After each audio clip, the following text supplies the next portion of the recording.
요즘 많이 묵상하는 말씀을 좀 함께 좀 나누고 은혜를 좀 함께 나누길 원합니다. 오늘 제가 나누고 싶은 말씀은 요한일서 2장 15절에서 17절 말씀인데요. 함께 말씀 읽겠습니다. 이 세상이나 세상에 있는 것들을 사랑하지 말라. 누구든지 세상을 사랑하면 아버지의 사랑이 그 안에 있지 아니하니 이는 세상에 있는 모든 것이 육신의 정욕과 안목의 정욕과 이생의 자랑이니 다 아버지께로부터 온 것이 아니요 세상으로부터 온 것이라. 이 세상도 그 정욕도 지나가되 오직 하나님의 뜻을 행하는 자는 영원히 거하느니라. 아멘. 제가 요즘 이제 책상에 앉으면 이제 다른 생각도 좀 이렇게 지워버릴 겸 또 집중도 할 겸 이제 아무 손에 잡히는 노트에다가 이 말씀을 이제 한 번씩 적습니다. 요한일서 2장 15절에 17절 말씀을 적고 또 영어 문장으로도 한번 적고 완전히 좀 제가 외워질 때까지 적으려고 계속 그냥 한 번씩 적어요. 그래서 어쩌다 보면 하루에 이 말씀을 두세 번 적게 돼요. 그리고 또 하나 이제 적는 게 이제 디모데후서 2장 15절, 똑같이 2장 15절이에요. 그 제가 맞춘 건 아닌데 디모데후서 2장 15절은 제 일생의 말씀이기 때문에 그걸 제가 이제 적죠. 두 개를 이제 천천히 적다 보면 한 10분도 가고 그렇더라고요. 네, 그 말씀을 이제 계속 적게 된 것은 지난주인가요? 지난주 새벽 예배 준비하면서 요한일서 2장 15절부터 10절 말씀이 또 마음에 이렇게 들어와서 그때 이제 새벽 예배 때도 잠깐 나누고 나서 그 말씀이 되게 저한테 계속해서 이제 일종의 이제 메아리가 되더라고요. 그래서 이 말씀을 요즘 계속 한동안도 이 말씀을 계속 더 묵상하게 될 것 같습니다. 그래서 오늘 말씀은 이 말씀을 묵상하다가 제 안에 주신 것들을 좀 몇 가지 좀 나누려고 합니다. 이 말씀을 보시면 이 세상이나 세상에 있는 것들이라고 되어 있어요. 그러니까 두 가지를 얘기하는 거예요. 이 세상을 사랑하는 것, 이 세상 자체를 사랑하는 거예요. 이거 참 이제 재미있는 표현이죠. 이 세상을 사랑하고 이 세상에 있는 것들을 사랑하는데 그것을 그냥 하나로 그냥 말하면 되지 않을까 싶은데 신기하게도 이 세상이나 세상에 있는 것들을 구별해서 사랑하지 말라고 말씀하신다는 거예요. 그러니까 성경은 쓸데없는 표현이 없잖아요. 그렇죠? 그러니까 우리가 가끔은 비슷한 문장, 비슷한 단어가 연이어서 나오면 그거를 다 이제 하나라고 생각하고 읽어요. 예를 들어서 제가 이제 우리 믿음 양육 때도 그런 얘기 하지만 성경에 보면 주님 나의 죄와 죄악을 사하시며 이런 표현이 시편에 자주 나오거든요. 그러니까 그걸 읽으면서 그냥 내 죄를 사해달라는 소린가 보다 라고 말하지만 성경은 한 단어 한 1.1획도 이렇게 헛되이 쓰여진 것이 없다고 말씀하시잖아요. 그러면 성경의 모든 단어는 그곳에 쓰여져야 될 의미가 있는 거거든요. 성경에서 죄와 죄악을 얘기할 때 죄는 단수로 되어 있고 죄악은 복수로 되어 있어요. 그래서 영어는 sin and sins를 한국은 그래도 참 센스 있게 죄와 죄악으로 번역을 잘한 거죠, 실은요. 그 말은 앞에 있는 단수의 죄와 뒤에 있는 복수의 죄들을 성경은 구별하고 있다는 거예요. 그러면 다윗이 예를 들어서 주님 저의 죄와 죄악을 사해 주세요라고 다윗이 기도했다는 소리는 똑같은 말을 두 번 한 게 아니라 다윗도 그걸 알고 있는 거죠. 우리 안에 있는 깊은 원죄, 영의 상태이죠. 그 죄가 사해져야 된다는 사실을 알고 마치 영의 그 원죄로부터 그게 뿌리처럼 돼서 가지를 통해 수많은 열매가 맺혀지는 죄악들, 그 수많은 죄악들을 또 우리가 용서받아야 된다는 사실을 다윗이 알았다는 거예요. 우리에게 그것을 우리에게 알려주길 원해서 성경에 그렇게 쓰여 있는데 우리는 그냥 죄와 죄악을 용서해 주시옵소서 그러면 그래 그냥 죄를 용서해달라는 소리구나라고 생각하기 쉬운 것이죠. 성경의 모든 단어나 문장은 다 의미가 있어요. 우리가 미처 깨닫지 못하거나 미처 거기에 마음을 들이지 않기 때문에 그냥 그것이 두루뭉실하게 그렇구나라고 이해될 때가 있는 거죠. 물론 그렇다고 해서 그렇게 이해했다고 해서 하나님의 은혜가 없는 것은 아니에요. 나름대로 그 하나님의 은혜를 우리가 얻을 수 있죠. 그런데 성경에서 말씀하시는 것을 더 얻으려면 그 말씀에서 하나하나를 우리가 묵상해 본다면 그래서 많은 것을 또 얻을 수도 있게 되는 거죠. 15절에도 이렇게 말씀하고 있어요. 이 세상이나 세상에 있는 것들을 사랑하지 말라. 여기서 보면 이 세상은 어떻게 보면 하나로 얘기가 되어 있죠. 세상. 근데 이 세상 안에 세상에 있는 것들은 여러 개로 얘기하고 있죠. 그러니까 뭔가 좀 다른 이야기를 하고 있는 거예요. 우리 안에 두 가지의 하나님과 멀어지는 사랑이 두 가지가 있는 거죠. 이 세상 자체를 추구하고 사랑하는 마음이 하나님과 우리 사이를 더 멀어지게 만들어요. 그리고 또 하나는 이 세상에 있는 수많은 것들을 사랑하는 그 마음이 하나님과 우리 사이를 더 멀어지게 만드는 거죠. 그래서 그렇게 둘 다 하지 말라는 거예요. 이 세상을 사랑하는 것도 하지 말고 세상에 있는 것들을 사랑하라고도 하지 말죠. 근데 이 세상에 있는 것들은 우리가 그냥 봤을 때 물질적인 것 그리고 보이는 것들 그 영역을 당연히 말하고 있는 것이죠. 물질에 속한 것 또는 어떤 재물에 속한 것 그리고 우리가 실제로 보여질 수 있는 것들을 말합니다. 이 세상은 실은 오히려 보이지 않는 어떤 큰 존재를 의미하는 것이죠. 여기 이제 이것을 우리가 이 말씀 자체만을 보고 생각할 때 이 세상은 어떻게 이해하면 좋을까? 아주 단순하죠. 이 세상과 반대되는 게 무엇인지를 알면 이 세상을 거꾸로 이해하게 돼요. 우리가 말씀을 읽을 때 어떤 내용을 잘 모르겠으면 이 내용에 반대되는 곳이 어디일까? 이렇게 생각하면은 오히려 그 내용을 더 잘 이해할 때가 있어요. 만약에 이제 천국에 대해서 내가 잘 이해할 수 없으면 만약에 지옥에 대해서 굉장히 자세하게 나오는 문장이 있다. 그럼 지옥에 대해서 자세한 문장을 가만히 읽어보면 그 반대가 뭐예요? 천국이 되는 거죠. 그것은 우리가 뭐 때려 맞히는 게 아니에요. 성경의 개념은 이렇게 어둠과 빛의 개념이 늘 있기 때문에 그 반대의 것을 생각하면 이게 무엇을 말하는지를 더 정확하게 알 때가 있어요. 이 세상을 사랑하지 말라고 했으니까 이 세상에 속하지 않은 게 뭐죠? 저 세상인가요? 저 세상 틀린 말은 아니에요. 저 세상 틀린 말은 아닌데 그것은 이제 하나님 나라에 속한 거죠. 하나님 나라에 속하지 않는 그 세계, 그게 이 세상인 거예요. 성경에서 말씀하시지 않는 이 세계, 그것이 이 세상인 것이죠. 놀랍게도 이 요한일서는 하나님을 믿는 사람들에게 주신 서신이에요. 그런데 하나님을 믿는 사람들 안에도 얼마든지 하나님을 믿으면서도 하나님의 세계가 아니라 하나님의 세계가 아닌 이 세계를 굉장히 동경하고 추구할 수 있다는 것을 전제로 하고 있는 거예요. 그러니까 사랑하지 말라고 하죠. 그리고 그 세상 안에는 많은 우리의 마음을 빼앗아 갈 수 있는 많은 요소들이 가득하다는 거죠. 그것이 세상에 있는 것들이에요. 그래서 그것을 이제 한 번 더 설명을 해주죠. 6절에 보면 16절에 보면 이는 세상에 있는 모든 것. 그러니까 여기서는 15절에 세상에 있는 것들을 설명해 주는 거예요. 이 세상에 있는 것들은 세 가지 영역에 속해 있는데 육신의 정욕과 안목의 정욕과 이생의 자랑이에요. 우리의 육체의 욕구를 채워주는 것들 이 세상에 가득해요. 그리고 안목의 정욕이 뭡니까? 우리의 마음을 기쁘게 해주는 것들이죠. 우리의 눈의 욕심을 채워주는 것들이 세상에 가득하죠. 이생의 자랑은 바로 우리가 이 땅 가운데서 인정받고 싶고 존중받고 싶고 그리고 또 높아지고 싶어하는 마음들이죠.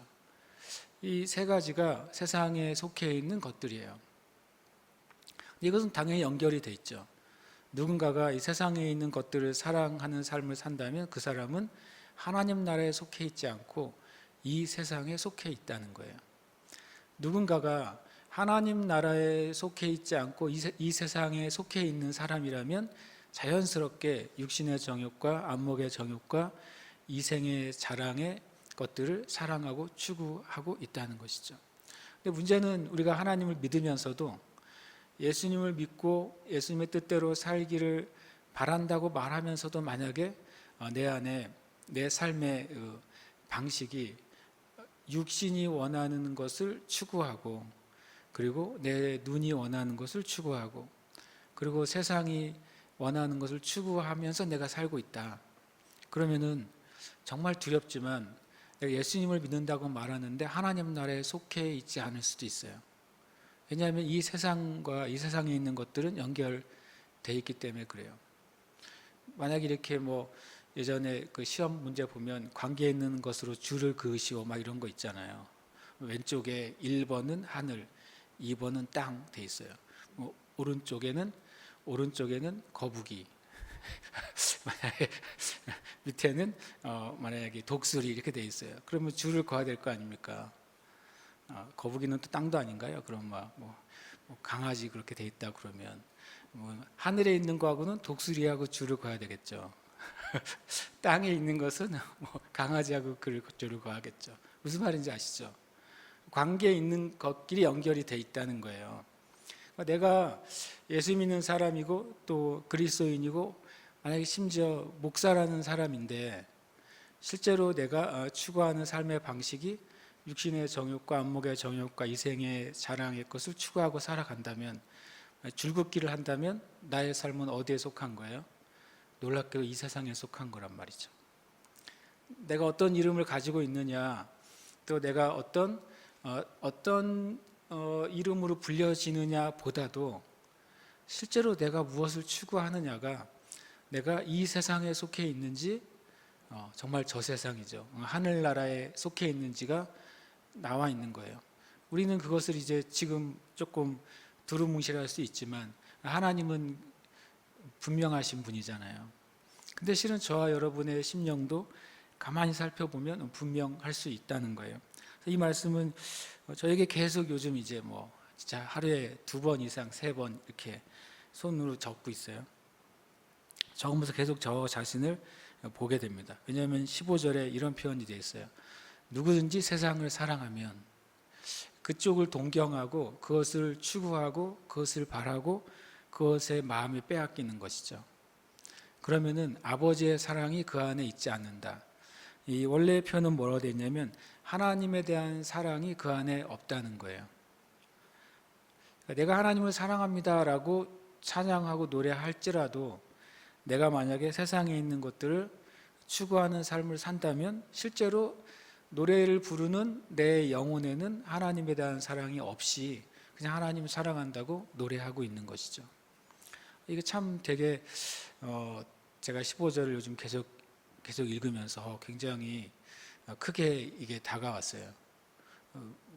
나의 말이나 나의 어떤 겉으로 보이는 모습에 의해서가 아니라 내 내면에 진짜로 세상에 있는 것들, 그리고 여기에 있는 육신의 정욕, 안목의 정욕, 이생의 자랑에 속한 것을 추구하는 것보다 하나님을 더 사랑하는 것이 내 안에 있는가, 이것이 참 어떻게 보면 주님이 저에게 계속 질문하시고 도전하시는 주제 같아요. 근데 그 17절을 읽을 때 이제 요 15절과 16절이 다시 또 새롭게 이해가 됐습니다. 17절이 결론이잖아요. 이 세상과 이 세상의 것들을 사랑하지 마라. 왜냐하면 네가 이 세상과 이 세상을 사랑하는 만큼 하나님의 사랑이 점점점 밀려가니까. 하나님이 우리를 사랑하시는 사랑이 밀려가는 게 아니라 내가 하나님을 사랑하는 사랑이 점점점 줄어드는 거예요. 왜냐하면 그 세상에 속한 것들은 육신과 안목과 이생에 속한 것이니까. 근데 17절은 이 15, 16절을 다시 한번 어떻게 이해해야 되는지를 깨닫게 해줘요. 이 세상도 그 정욕도 지나가되, 그러니까 이 세상도 다시 나오죠. 이 하나님의 세계가 아니라 이 땅의 세계예요. 그 정욕도라고 말했어요. 육신의 정욕, 안목의 정욕, 이생의 자랑, 3가지를 다 합쳐가지고 정욕이라고 말했습니다. 이 정욕을 영어로 러스트라고 돼 있어요. 근데 신기하게도 정욕도 무엇인가를 간절히 간구하는 거예요. 갈망하고 원하는 거예요. 그런데 실은 사랑도 똑같아요.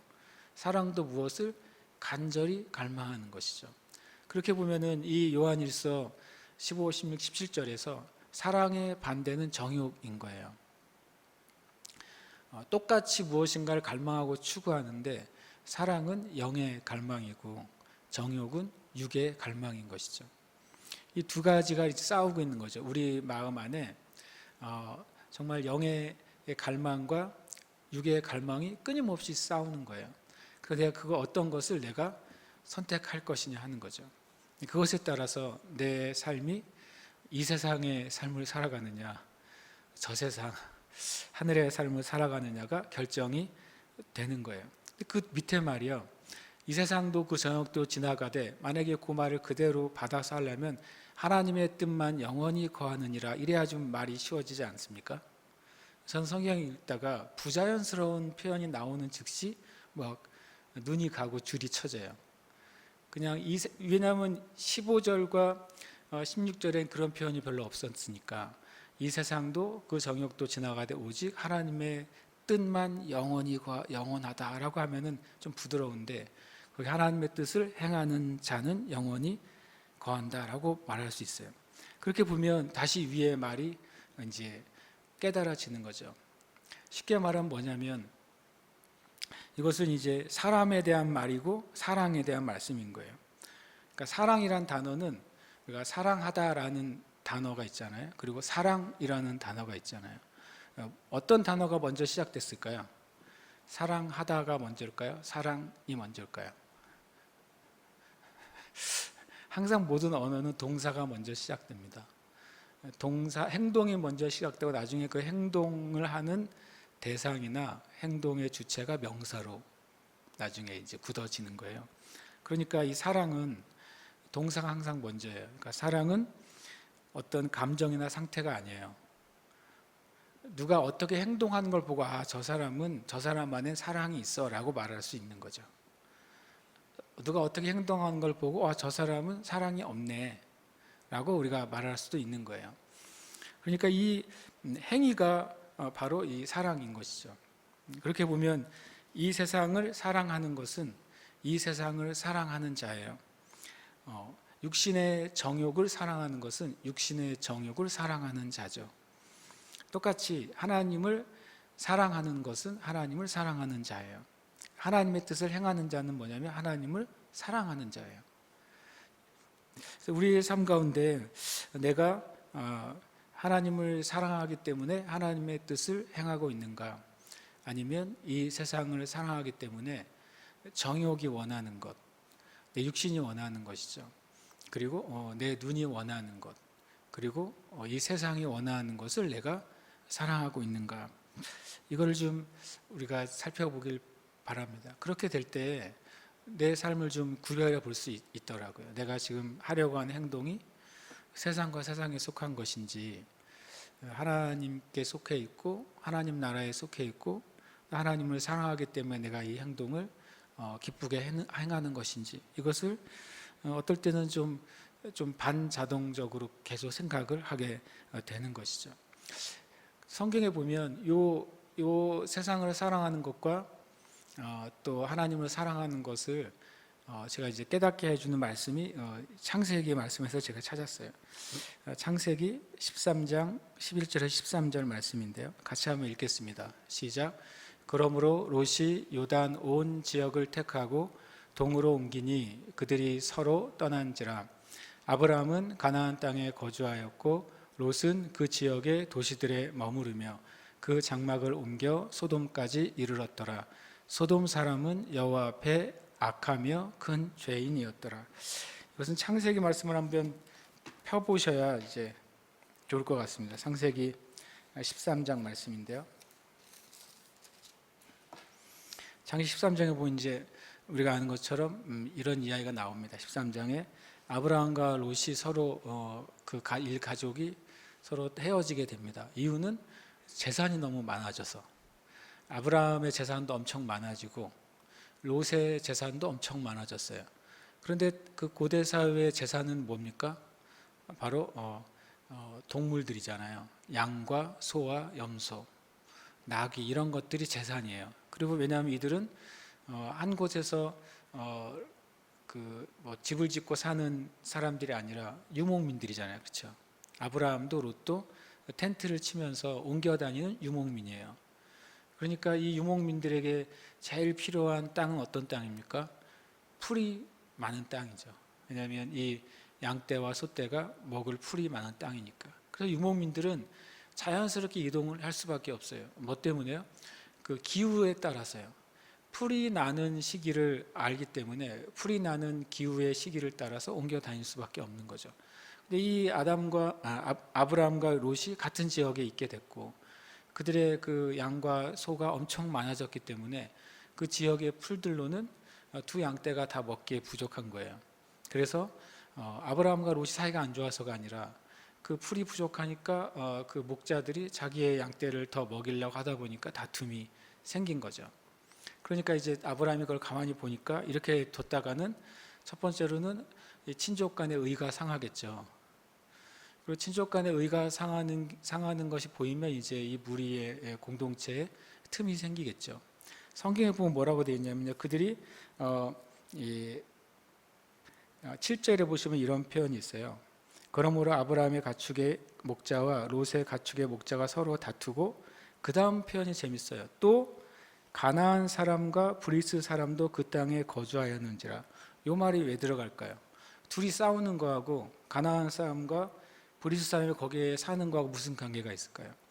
이 롯과 아브라함이 서로 무리가 하나로 한 공동체였을 때에는 그 가나안 사람과 그 브리스 사람이 함부로 이 아브라함 공동체를 넘볼 수가 없죠. 왜냐하면 파워가 있으니까요. 그런데 이 두 공동체가 서로 풀 때문에 싸우다 보니까 의가 상해. 의가 상하니까 서로 헤어져. 그러면 어떻게 되죠? 이 공동체의 힘이 약해지잖아요. 그러니까 이 아브라함이 그것을 본 거죠. 우리가 의가 상하는 것도 하나님 앞에 옳지 않고, 그리고 서로 다투는 것도 옳지 않고, 그래서 분리하게 되면 어떻게 돼요? 주변에 있는 바로 가나안 사람과 브리스 사람들에게 뭐가 돼요? 우리를 이렇게 넘볼 수 있는 기회를 틈을 주는 거예요. 아브라함은 그렇게 하기를 원하지 않았죠. 아브라함이 참 지혜롭습니다. 그래서 우리가 나누자라고 말합니다. 서로 다투지 말고 나누자.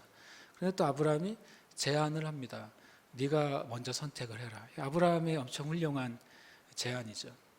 누가 생각하기에 이 롯이 너무 참 삼촌한테 어떻게 그럴 수가 있냐, 먼저 삼촌 먼저 택하시죠 라고 말하는 게 그게 예의가 아니에요. 그런데 무례하게 롯이 말이에요 먼저 자기 땅을 선택한단 말이죠. 또 반대로 또 아브라함은 하나님이 가나안 땅을 약속으로 주셨잖아요. 그러니까 아브라함은 가나안 땅에 머물러 있어야 됩니다. 하나님의 약속 때문에. 근데 만약에 롯이 가나안 땅을 선택해버리면 그럼 아브라함이 약속의 땅을 벗어나야 되잖아요.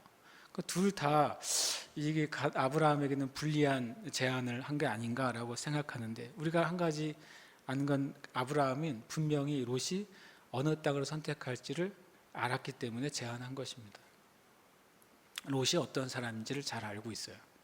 그래서 제안을 하죠. 그리고 네가 우하면 내가 좌하고 내가 좌하면 네가 우하리라. 그때 이제 롯이 눈을 들어 보았다고 10절에 말해요. 10절 말씀이 엄청 놀라워요. 이 창세기 13장 10절을 보십시오. 거기 이렇게 말합니다. 롯이 눈을 들어 요단 지역을 바라본즉. 여기까지는 되게 아브라함 같아요. 주님이 아브라함한테 너는 동과 서와 남과 북을 바라보라. 네가 바라보고 행하는 모든 땅을 너에게 주겠다. 하나님이 약속하시잖아요. 마치 그것처럼 롯도 잘 멋지게 바라봅니다. 바라보았는데 뭘 보게 되냐면 소알까지 온 땅에 뭐가 넉넉합니까? 물이 넉넉해요. 물이 넉넉하다는 소리는 뭐가 많다는 거예요? 풀이 많다는 소리죠.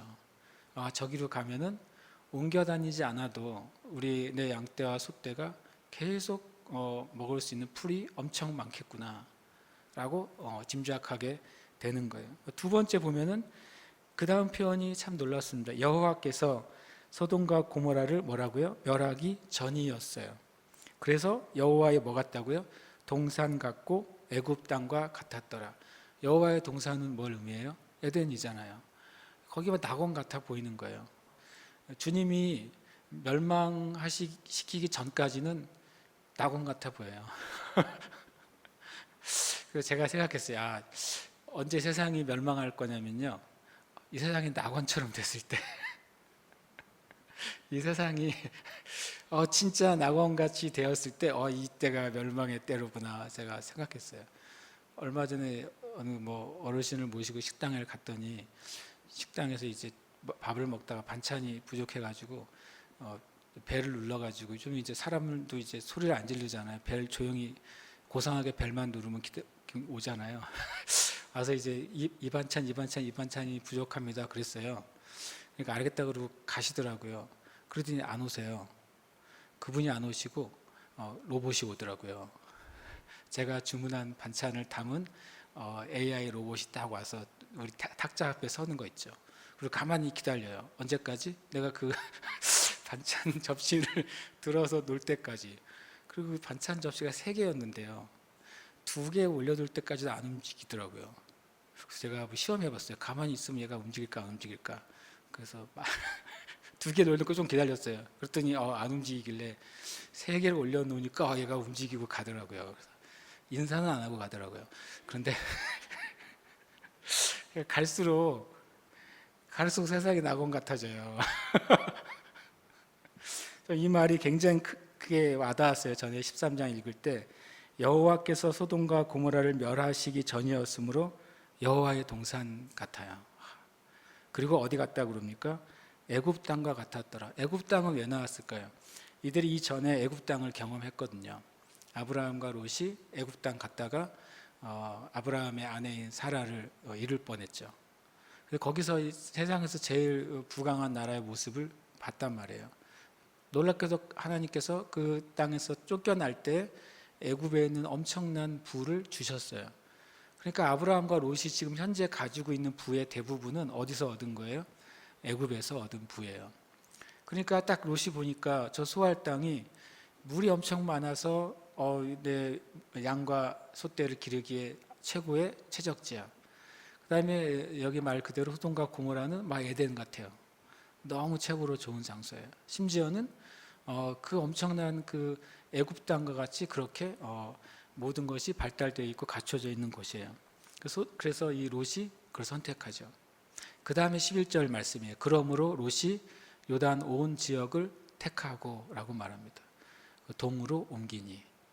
제가 이 말을 왜 이 문장을 선택했는지 아실 것 같죠? 조금 전에 요한 1서 2장 15절에 이 세상이나 이 세상에 있는 것을 사랑하지 말라. 이 롯이 놀랍게도 이 안목의 정욕, 육신의 정욕을 따라서 선택했어요. 근데 아브라함은 그들이 서로 떠나죠. 서로 떠났는데 12절에 보면 아브라함은 가나안 땅에 거주하였다라고 표현합니다. 아브라함이 가나안 땅에 거한 이유는 성경에 안 나와요. 이 문장에는 안 나오지만 당연히 아브라함이 가나안 땅에 거한 이유는 딱 한 가지죠. 하나님이 이 땅을 주시겠다고 약속하셨기 때문에 그래요. 아브라함이 가나안 땅에 거하게 된 이유는 하나예요. 하나님의 약속 때문이고, 롯이 그쪽으로 옮겨진 이유는 하나예요. 눈에 보기에 좋고 또 완벽한 땅이었기 때문이죠. 한 사람은 약속을 따라서 움직였고, 한 사람은 요한 1서 말씀을 따라서 이 세상과 세상에 있는 것들, 육신의 정욕, 안목의 정욕, 이생의 자랑을 따라서 움직인 거예요. 둘이 그 순간에 모든 것이 바뀌게 됩니다. 롯이 이 아브라함을 떠나서 얻은 것이 있을까요? 당연히 얻은 것이 있죠. 왜냐하면 12절에 보면 롯은 그 지역의 도시들에 머무르며 이렇게 나왔어요. 드디어 롯이 뭘 맛본 거예요? 도시를 맛본 거예요. 그동안은 어떻게 살았어요? 처음에는 갈대아 우르에서 하란까지 수천 킬로 여행했죠. 하란에서 수십 년 살면서도 목동 일을 했죠. 하란에서 가나안까지 아브라함 따라 내려왔죠. 그동안 내내 뭐만 했어요? 움직이는 삶이잖아요. 한 곳에 정주해서 살지 않는 삶이니까 부지런하지 않으면 살아갈 수 없는 삶인 거죠. 아침마다 뭘 점검해야 돼요? 소떼 양떼 점검해야 되는 거 아니에요? 낮 내내 햇볕 밑에서 그 소떼와 양떼를 지키고 그를 돌봐야 되잖아요. 저녁이 되면 그 소떼와 양떼가 머물 우리간을 마련해야 되잖아요. 고대 시대의 목자들은 잠을 잘 때 텐트 안에서 잘 때도 있지만 많은 경우에 우리간에 누워서 잤습니다. 그러니까 문에 가로로 누워서 잤어요. 목자들이요. 자기가 문이에요. 그래서 예수님이 말씀하셨어요. 나는 선한 목자라. 그리고 나는 양의 문이라 그러셨어요. 왜냐하면 실제 당시의 목자들이 우리의 입구를 자기의 몸으로 딱 커버를 하고 잠을 자기 때문에 그래요. 최고의 문이죠. 살아있는 문이에요. AI 문이죠. 양이 가는 것도 막을 수 있고 누가 오는 것도 막을 수 있는 문. 그렇게 생활하다가 드디어 뭘 맛본 거예요? 도시라는 표현이 나오잖아요, 성경에. 도시, 시티에 들어간 거죠. 저기 산골짜기, 저기 뭐 경상남북도, 전라도 산골짜기에 있다가 갑자기 부산이나 서울로 가서 본 거예요. 그러면 온 세상이 완전 다른 세상이 되는 거잖아요. 좀 심하게 말하면 이 촌 사람 롯이 드디어 정말 세상의 맛을 보게 된 거예요. 그러니까 롯이 이 아브라함을 떠나서 얻게 된 건 첫 번째로는요, 떠돌이의 유목민의 삶에서 정착하는 삶을 얻게 돼요. 굉장히 큰 거 아닙니까? 맨날 떠돌다가 내 집이 생기고 내 자리가 생기고 그러면 얼마나 안정적이고 행복하겠어요. 그렇죠? 그리고 또 도시의 삶을 얻게 됩니다. 실은 편안한 삶이고 굉장히 보호된 삶이죠. 당시에 도시라는 표현은 뭐냐면 성벽이 있는 것을 도시라고 말했어요. 광야 가운데서 텐트 치고 자면 밤새도록 불안하지 않습니까? 동물의 위협, 도적대의 위협이 있잖아요. 그런데 성벽이 쳐져 있는 곳에서 잠을 잤을 때 롯은 아마 엄청나게 행복했을 거예요. 야, 내가 이제 밤새도록 양떼를 안 지켜도 되는 거예요. 그러면서 이 생각했을지 모르겠어요. 야, 우리 삼촌은 날 따라오시지. 아직도 그 길바닥에서 자고 있구나 라고 생각했을지도 모르는 일이에요. 그리고 또 이 롯이 아브라함을 떠나면서 이런 단순히 개인이 아니라 국가라는 소돔이나 그쪽 지역 여기 국가들의 공동체 안에 속하게 되니까 이제는 어떤 바운더리가 생기는 것이죠. 웃긴 표현이지만 만약에 아브라함에게 누가 택배를 보내려면 어떻게 해야 되겠어요? 그 지역 어디 좀 돌아다녀 보시면 있을 거예요. 그렇겠지만 이제 롯은 어떻게 할 수 있어? 소돔시 몇 동 몇 호에 가시면 있다고 말할 수 있잖아요. 이게 별거 아닌 것 같지만 엄청난 삶의 변화가 롯에게 온 겁니다. 그러니까 얼마나 만족스러웠겠어요. 얼마나 만족스러웠으면 소돔과 고모라가 불탈 때 그 아내가 소돔이 불타는 것을 너무너무 안타까워서 뒤돌아보는 거예요. 하나님이 뒤돌아보지 말라고 경고했는데도 그 땅에서 삶이 너무 안락하고 좋으니까 그거를 잊을 수가 없을 정도였다는 거예요. 그러니까 우리가 이해가 되죠. 근데 반대로 롯이 아브라함과 헤어지면서 잃은 것이 있었을까요? 있었죠. 아까 말한 것은 얻은 것은 정착민의 삶을 살게 되고 도시의 평안함과 그 국가의 보호 아래 들어가는 이런 것을 얻었어요. 그러나 잃은 것이 있다면 아브라함과 분리되는 것 자체가 잃은 거예요. 아브라함은 뭘 따라갔다고요? 언약을 따라갔죠. 아브라함과 분리되면서 롯이 하나님의 언약과 분리가 돼요. 성경에서는 하나님의 언약을 가지고 있는 사람은 하나님의 보호 아래에 있는 거예요. 그런데 하나님의 언약으로부터 분리되는 사람들은 뭐예요? 하나님의 보호로부터 보호가 떠나가는 것이죠. 자기도 눈에 보이지 않는 것이죠. 이 세상에서는 보이지 않는 것, 정말 저 세상 하나님의 세계에서는 있는 것, 그것이 하나님의 임재와 보호예요. 롯은 그것을 별로 중요하게 여기지 않은 것이죠. 근데 이 하나님의 언약을 가지고 있는 아브라함과 분리되면서 하나님과 하나님의 언약, 하나님의 보호하고 분리가 됩니다. 그것이 첫 번째 롯이 잃어버린 거예요. 근데 놀랍게도 이것을 수많은 그리스도인들이 잃어버리는데 롯처럼 잃어버렸는지를 모르고 살아요. 눈에 안 보이니까. 육신의 정욕, 안목의 정욕, 이생의 자랑처럼 실제로 내 삶에 득실이 있는 게 아니니까. 그래서 이 하나님의 임재나 하나님의 보호인 언약 밖으로 나가는 것, 그것을 굉장히 쉽게 여기는 것이 이 땅의 많은 그리스도인들이에요. 그 다음에 또 하나는 뭘 잊어버리냐면 스피릿을 잊어버리는데 이 나그네의 스피릿을 잃어버린 것이죠. 나그네의 스피릿이 뭡니까? 아침부터 저녁까지 깨어 있어야 되는 거예요. 실은 어떻게 보면 잠을 자면서도 깨어 있는 거죠. 바스락거리는 소리에도 눈을 떠야 돼요. 누가 양을 훔치러 올 수도 있고 어떤 들짐승이 양떼를 공격할 수도 있잖아요. 그러니까 실은 나그네의 삶은 그냥 뭐 돌아다닌다고 나그네의 삶이 아니라 영적으로는 깨어있는 삶이 나그네의 삶이에요. 이 땅을 내가 살아가면서 뭐 한 지역에서 평생 살아도 내 영적으로 내가 깨어있으면, 주님이 마지막 때에 깨어있으라 그러잖아요. 성령 충만한 삶은 깨어있는 삶이죠. 그것이 영적인 나그네의 삶, 하나님 나라를 향해 가는 그 삶이 영적인 노마드의 삶이죠. 이 롯이 그것을 잃어버렸어요. 그 깨어있는 정신을 잃어버린 거죠. 정신을 잃어버리면 다 잃는 거예요, 실은요. 정신이 온전하지 못한 사람은 눈은 흐리흐리하잖아요. 그런 사람을 조심하셔야 돼요. 눈빛이 흐린 사람, 그 영이 깨끗하지 않은 사람, 그리고 중심이 명확하지 않은 사람 조심해야 되죠. 롯이 그 정신을 잃어버렸고, 그래서 그 타락한 환경과 가운데에서 평강을 잃어버립니다. 신약에서 말합니다. 의인 롯이 그 소돔과 고모라에서 고통스러워했다고 합니다. 그것은 영이 고통스러워했다는 것을 의미하죠. 그러니까 이 많은 물질적인 것을 얻었지만 롯이 그 심령은 평강을 잃어버렸어요. 그리고 우리가 뒤에 스토리를 알겠지만 14장에 보면 전쟁이 일어나요. 전쟁이 일어날 것 같지 않은 그곳에 전쟁이 일어나 버려요. 그래가지고 어떻게 됩니까? 거기서 다 뺏겨요. 물질도 빼앗기고 자신의 가족도 또 자기 자신도 포로가 돼서 잡혀갑니다. 아브라함이 롯을 건지러 올 때까지 롯이 심정이 어떻겠어요? 여기서 엄청 많이 모았는데 갑자기 전쟁이 일어나가지고 다 빼앗기고 자기가 노예가 돼버린 것이죠.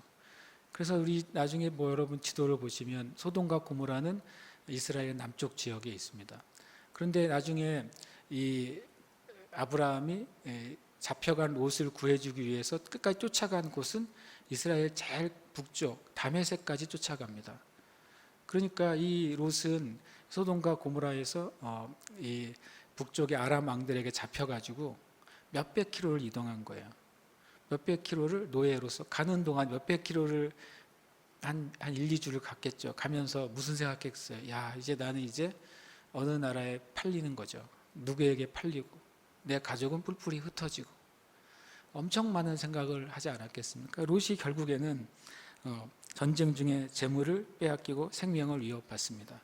근데 실은요, 제가 이 롯에 대한 이야기를 읽으면서 이 세상과 세상을 사랑하는 게 얼마나 치명적이라는 걸 깨달았는데, 여러분 그쯤 됐으면 나중에 롯이 318명을 데리고서 또 마므레와 다른 사람들과 함께 와서 구출해 주잖아요. 그렇죠? 여러분 어떻겠어요? 소돔과 고모라에서 살고 싶으시겠어요? 저 엔간하면 안 살 것 같아요, 제가 보기에. 그런데 계속 살아요, 롯이요. 그렇죠? 그때 아브라함 따라갔으면 그 소돔과 고모라 불탈 때 조금 건지지 않았을까요? 제가 제일 의아한 게 그거였어요.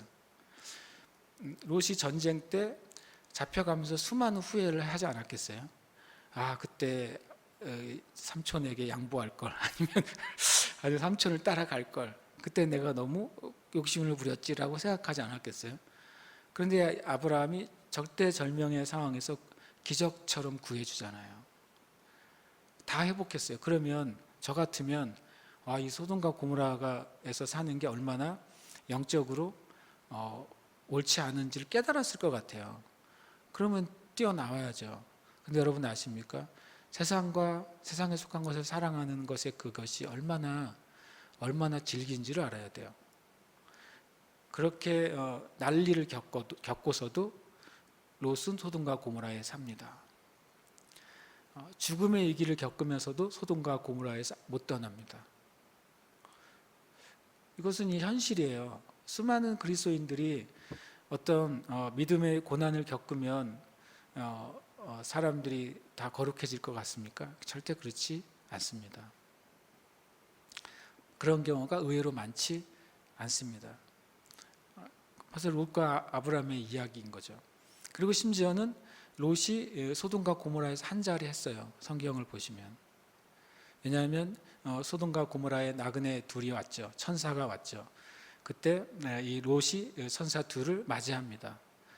그러면서 이제 밤에 이제 실강이가 벌어지지 않습니까? 실랑이가 벌어질 때 그들이 뭐라고 하냐면 이들이 이 롯이 이 우리에게 들어와서 우리의 뭐 노릇한다고 재판관 노릇을 하려고 한다 그럽니다. 롯이 나그네를 어떻게 발견했습니까? 롯의 집이 바로 성벽 옆에 있었기 때문이죠. 고대사에서 성벽 옆에 있는 사람은 뭐냐면 그 성의 장로예요. 리더라고요, 리더. 그러니까 롯이 그 전쟁 이후에 소돔과 고모라를 떠나지 않았을 뿐만 아니라 그 지역에서 일종의 유지가 된 거예요. 세상과 세상에 속한 걸 사랑하는 뿌리가 얼마나 깊냐면요. 그것이 망할 성인데도, 그것이 타락한 성인데도, 여기에 13절에 보면 소돔 사람은 여호와 앞에 악하며 큰 죄인이었는데도 상관이 없어요. 왜냐하면 내가 거기서 유익을 얻고 있으니까, 내가 거기서 기쁨을 얻고 있으니까, 심지어는 거기서 나의 어떻게 보면 인생의 목적들을 성취하고 있으니까. 요즘 말로 좋은 말로 하면 자아를 실현하고 있고 꿈을 이루고 있으니까 내가 있는 곳이 소돔처럼 악해도 괜찮아요. 내가 있는 곳이 타락한 곳이어도 괜찮아요. 왜냐하면 나는 나의 일을 이뤄가고 있기 때문에. 롯이 그런 것이죠. 갈대아 우리에 있을 때, 하란에 있을 때, 아브라함과 있을 때 이루지 못했던 것을 소돔과 고모라에서 이룬 거예요. 그러니까 거길 절대로 떠날 수가 없는 거예요. 마지막에 롯이 무엇까지 잃어버립니까? 아내를 잃죠. 그리고 자기의 영적인 그 모든 혈통을 잃어버려요. 근친상간이 일어나고 또 암몬과 모압 족속이 롯으로부터 나오죠. 암몬과 모압은 끝까지 성경에서 끝까지 하나님을 대적하고 하나님의 백성을 대적하는 민족으로 등장을 하고 있고, 암몬과 모압 족속의 그 자리는 지금도 현재 이스라엘의 요르단과 시리아 또 아라비아 지역 같이 똑같이 지금도 무슬림 지역으로 하나님을 대적하는 땅이 되어버려요. 롯이 이 한 번의 선택, 눈에 좋아 보이는 것, 육신의 정욕, 안목의 정욕, 이생의 자랑을 따라 선택한 결과가 엄청 치명적인 거예요. 그래서 이것을 보면서 참 굉장히 놀랍다 이런 생각을 갖게 됩니다. 반면 아브라함은 가나안 땅을 선택하죠. 가나안 땅에서 똑같이 그는 유목민의 삶을 사는 거예요. 겉으로는 얻은 게 없어요. 심지어는 더 잃어버렸죠. 같은 무리에서 절반이 떨어져 나갔으니까 더 위험하게 됐어요. 왜냐하면 성경에 이런 표현이 있습니다. 창세기 13장 14절에 이렇게 말씀하고 있어요. 롯이 아브라함을 떠난 후에 둘이 헤어진 다음에 하나님이 롯에게 나타나셔서 뭐라고 말하냐면 너는 눈을 들어 너 있는 곳에서 북쪽과 남쪽 그리고 동쪽과 서쪽을 바라보라. 내가 보이는 땅을 너에게 주겠다라고 이제 말씀하죠. 다시 한번 약속을 재확인해 주십니다. 그래서 그곳에서 이 롯은 여호와를 위해서 제단을 쌓았다 그럽니다. 아브라함은 롯과 헤어진 다음에 주님 앞에 제단을 쌓아요. 그래서 아브라함의 삶은 이제 노마드의 삶 플러스 예배하는 삶이 되는 것이죠. 그리고 전쟁이 일어났을 때 5나라와 4나라가 전쟁을 일어납니다. 이 아브라함이라는 사람은 개인이잖아요. 5나라와 4나라가 전쟁이 일어났고 소돔과 고모라에 속한 나라들이 다 사로잡혀 갔는데 아브라함이 자기가 뭐라고 그렇지 않습니까? 나라와 나라 사이의 전쟁에 개인이 끼어들었어요. 그런데 이 개인이 승리해요. 놀라운 실은 기적이죠, 기적. 이 아브라함과 아브라함에 속한 사람들 한 1000여 명이라고 볼 수 있습니다. 왜냐하면 창세기 14장 24절에 보면 나와 동행한 아스넬과 아넬과 에스골과 마므레의 분깃을 제할지니 그 지역에 있는 또 이제 족장들이죠. 그들과 함께 공격했기 때문에 아브라함에 속한 자가 한 318명이었으니까 다 비슷비슷한 세력이라고 보면 한 1000여 명 정도 되는 군대였을 것입니다. 1000여 명 정도의 작은 부대가 네 나라의 부대를 격파하고 그리고 모든 것을 이제 빼앗아 오게 되는 것이죠. 그러니까 아브라함은 오히려 헤어진 뒤에 하나님을 더 경배하게 됐고 그 다음에 더 강한 자가 됐어요. 그리고 오히려 더 영향력이 있는 사람이 됐죠. 물질적으로는 더 얻었다고 말하지 않습니다. 왜냐하면 전쟁에서 이기고 돌아온 모든 것을 가지고 돌아올 때 소돔 왕이 뭐라고 말합니까? 사람은 나에게 보내고 물질은 네가 다 가져. 그랬더니 아브라함이 뭐라고 말합니까? 내가 소돔왕으로 말미암아 실 한 오라기도 얻지 않겠다 그럽니다. 실은 아브라함은 기회를 얻을 수 있었어요. 예를 들어서 내가 너희들 살려줬으니까 그 땅 한 편 아니면 도시 하나만 나한테 줘. 그래도 환영했겠죠. 물질 중에 절반만 갖고 절반만 돌려줘도 환영받았겠죠. 근데 아브라함은 하나님이 주신 것이 아니면 땅도 달라고 하지 않았고, 하나님 주신 것이 아니면 물질도 원하지 않았어요. 놀랍게도 아브라함이 그것을 배우게 된 거죠. 오히려 이 세상과 이 세상의 것들을 사랑하는 것과 하나님의 뜻을 행하는 것의 결과가 무엇인지 이 아브라함과 롯을 통해서 너무나도 명확하게 말씀하고 있어요. 좀 기도하고 싶습니다. 제가 이제 지난주부터 계속 이 말씀을 묵상하게 됐다고 말씀드렸잖아요. 제가 정해서 한 게 아니라 새벽 예배의 본문은 에스겔서인데 에스겔서 읽다가 이 요한일서 2장 15, 17절이 너무나도 크게 다가왔어요. 그래서 정말 제 자신이 이제 점검을 다시 한번 하고 있습니다. 제가 목사이지만 얼마든지 육신의 욕구를 따라서 행동하고 말할 수 있죠. 제가 목사라고 해서 제 안에 어떤 육신의 정욕이 완전히 제거되는 게 아니잖아요. 또 안목의 정욕, 이생의 자랑. 또 의외로 아시지만 이런 어떤 목회자나 성직자 사회에서 유명해지는 것, 높아지는 것, 사람들에게 존중받는 걸 굉장히 중요하잖아요. 그것에서 제가 주님 앞에 그것이 주어지든 안 주어지든 상관없이 그것을 사랑하느냐. 실은 더 문제가 뭔지 아세요? 그것이 주어지지도 않은데 끊임없이 사랑하는 마음이 더 문제예요. 부가 주어진 것보다 더 큰 문제는 뭐냐면 부가 없는데 부를 사랑하는 마음이 더 큰 죄예요. 우리가 주님 앞에 이 말씀 앞에 좀 섰으면 좋겠다는 생각 같습니다. 요한일서 2장 15절에 17절 말씀 한 번 더 우리가 읽고 기도하고 싶습니다. 함께 읽겠습니다. 이 세상이나 세상에 있는 것들을 사랑하지 말라. 누구든지 세상을 사랑하면 아버지의 사랑이 그 안에 있지 아니하니 이는 세상에 있는 모든 것이 육신의 정욕과 안목의 정욕과 이생의 자랑이니 다 아버지께로부터 온 것이 아니요 세상으로부터 온 것이라. 이 세상도 그 정욕도 지나가되 오직 하나님의 뜻을 행하는 자는 영원히 거하느니라. 아멘. 하나님은 좋은 것을 주신 아버지세요. 성경은 그렇게 말씀하시잖아요. 하나님은 우리에게 실은 물질적으로도 좋은 것을 주신 아버지시죠. 하나님은 우리에게 우리의 삶에 있어서도 좋은 명예를 주시는 아버지세요. 하나님은 또 심지어 하나님의 사람들에게 이 땅을 다스리는 권세도 주시는 아버지예요. 근데 우리가 하나님이 주시는 것을 원하거나 추구하지 않고 우리 스스로 세상에 속한 것을 추구하면, 그러면 우리 안에서 하나님을 사랑하는 마음을 잃어버리는 거예요. 그럼 우리는 나도 모르는 사이에 하나님의 나라에 속한 자로 살지 않고 이 세상에 속한 자로 살아가는 것입니다. 마치 롯이 그 한 번의 잘못된 선택을 하면서 점점점 더 소돔으로 가고 있지 않습니까? 도시의 맛을 보니까 또 다른 도시, 더 좋은 도시, 더 화려한 도시, 더 유익을 주는 도시, 더 나에게 쾌락과 기쁨을 주는 도시, 결국에는 소돔까지 가게 됐다고 성경은 말합니다. 최선의 선택을 위해서 선택했는데 결과가 최악의 도시 소돔을 선택해버렸어요. 하나님의 말씀을 떠날 때, 하나님을 사랑하는 것을 떠날 때 나는 옳은 것을 하려고 하지만 하나님을 떠나는 순간 점점 가서 소돔을 선택하게 됩니다. 소돔의 뜻이 참 신기하더라고요. 소돔이 그을린, 불탄이라는 뜻이에요. 참 놀랍죠. 이 그을린 도시, 불탄 도시가 뭐가 좋다고 갔을까? 왜 그것이 그을린 도시, 불탄 도시냐면 그 지역의 성경에 보면 타르가 많았다고 되어 있어요. 전쟁할 때 그 타르 때문에 그들이 거기에 빠져가지고 전쟁에서 패했다고 말합니다. 근데 이 타르가 실은 뭐냐면 아스팔트에 넣는 그 석유 찌꺼기 있잖아요. 끈적끈적한 게 타르예요.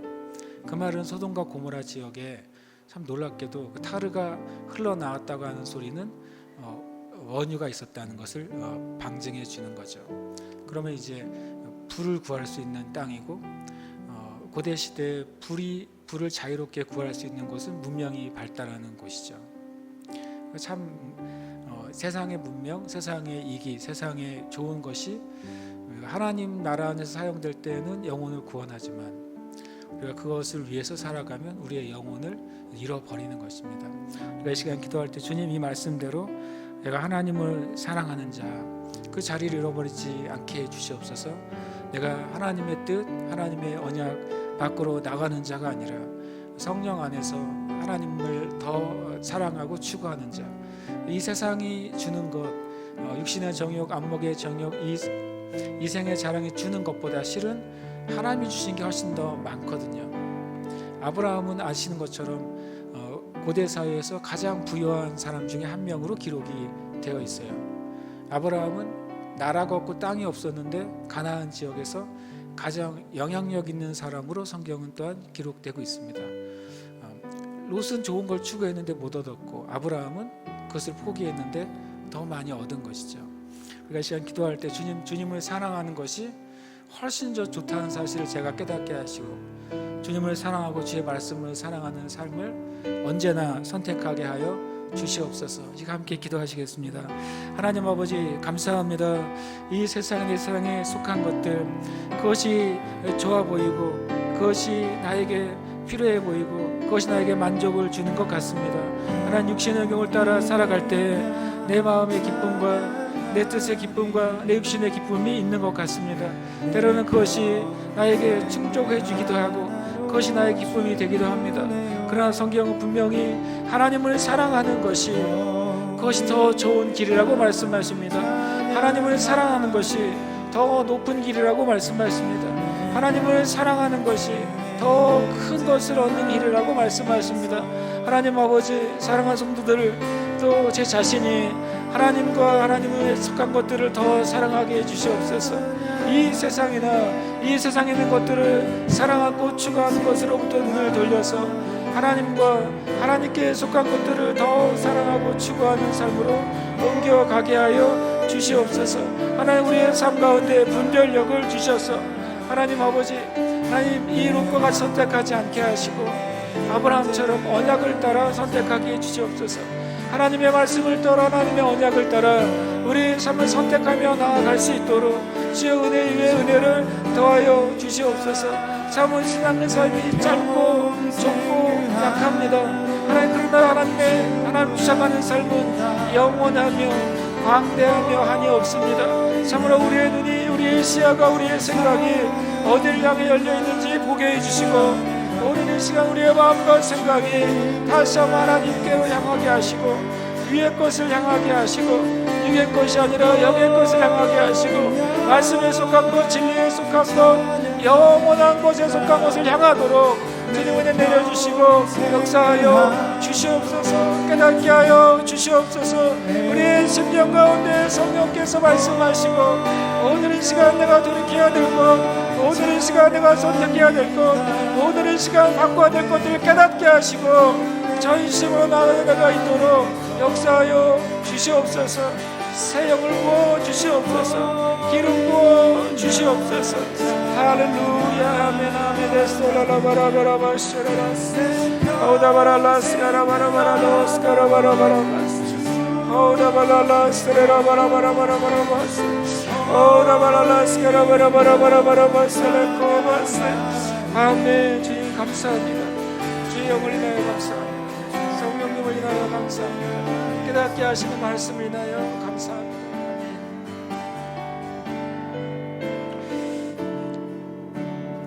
하나님 아버지 감사합니다. 우리로 아브라함의 자손으로 우리를 불러주셔서 감사합니다. 우리의 영 안에서 믿음의 조상이 아브라함이시고 주님께서 우리가 아브라함에 속한 복이, 아브라함에게 속한 언약이 우리에게 속해 있다고 말씀해 주셔서 감사합니다. 하나님, 우리가 우리의 삶 가운데 하나님의 언약, 말씀을 기준으로 선택하는 삶을 살 것입니다. 주님, 이 세상과 세상에 속한 것이 화려해 보이고 또 지금 당장 나에게 유익이 되고 기쁨이 될지어도 그러나 주님, 영원한 기쁨, 더 큰 기쁨, 더 온전한 기쁨이 무엇인지를 우리가 알기에 우리가 모든 것을 행함에 있어서 말씀을 따라 행하며 진리를 따라 행하고 성령께서 우리의 마음에 깨닫게 하시는 그 놀라운 깨달음을 따라 행하게 하여 주옵소서. 그리고 그 진리의 길을 벗어나지 않도록 또한 축복하여 주시옵소서. 이 시간 함께 예배하며 기도하고 또 고백한 형제 자매들 가운데 이 은혜 위에 은혜를 더하여 주시고 영의 분별력을 더해 주시고 진리 안에 바로 서도록 축복하여 주시옵소서. 하나님이 이 세상이 주는 것보다 더 큰 것을 주시는 분인 것을 믿습니다. 하나님이 좋은 것을 주시는 아버지인 것을 믿습니다. 모든 은사와 온전한 선물이 빛들의 아버지인 하나님으로부터 온다는 사실을 믿습니다. 믿음의 고백대로 살게 하여 주시옵소서. 이제는 우리 주 예수 그리스도의 은혜와 살아계신 하나님 아버지의 놀라우신 사랑하심과 성령님의 교통하심과 또 충만케 하시는 은총이 온 교회와 성도들 위해 시간 함께 예배하며 하늘의 길을 가길 원하는 모든 형제 자매들 위해 이제로부터 영원토록 함께 있을지어다. 아멘. 아멘.